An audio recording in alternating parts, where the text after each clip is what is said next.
15 বছরের শাসনামলে গুমের ঘটনায় শেখ হাসিনা সহ 11 জনের বিরুদ্ধে গ্রেপ্তারি পরোয়ানা জারি করেছে আন্তর্জাতিক অপরাধ ট্রাইব্যুনাল। সকালে প্রসিকিউশনের আবেদনের প্রেক্ষিতে বিচারপতি গোলাম মর্তুজা মজুমদারের নেতৃত্বাধীন 2 সদস্যের ট্রাইব্যুনাল এ আদেশ দেন। গুমের ঘটনায় শেখ হাসিনা ছাড়াও গ্রেপ্তারি পরোয়ানা জারি হওয়াদের মধ্যে রয়েছেন সাবেক প্রতিরক্ষা বিষয়ক উপদেষ্টা অবসরপ্রাপ্ত মেজর জেনারেল তারিক আহমেদ সিদ্দিক ও পুলিশের সাবেক মহাপরিদর্শক বেনজির আহমেদ। পরে সাংবাদিকদের চিফ প্রসিকিউটর তাজুল ইসলাম বলেন, গুমের সাথে যারাই জড়িত থাকুক অপরাধের বিচার করা হবে। কেউ রাষ্ট্রের বড় নয়, ভবিষ্যতে কেউ যেন ঘৃণ্য কাজ করার সাহস না পায়।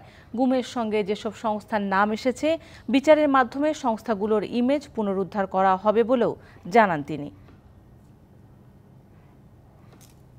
তারা কেউ রাষ্ট্রের চেয়ে বড় না, কেউই আইনের ঊর্ধ্বে নয়। সুতরাং আমরা বলেছি আমরা খুঁজছি অপরাধ, আমরা খুঁজছি অপরাধী। আমরা দেখব না কে কত বড়, কে কোথায় চাকরি করেন, কার কি পজিশন। এই বিচারের মাধ্যমে এই অধ্যায়ের বাংলাদেশ থেকে চির পরিসমাপ্তি হতে হবে এবং ভবিষ্যতে কেউ যেন এই ধরনের ঘৃণ্য অপরাধ করতে সাহস না পায়। এবং আমাদের রাষ্ট্রীয় যে সমস্ত সংস্থাগুলোর ব্যাপারে এগুলো অভিযোগ উঠেছে তাদেরকেও আমরা এই অভিযোগের তীর থেকে তাদেরকে বাঁচাতে হবে।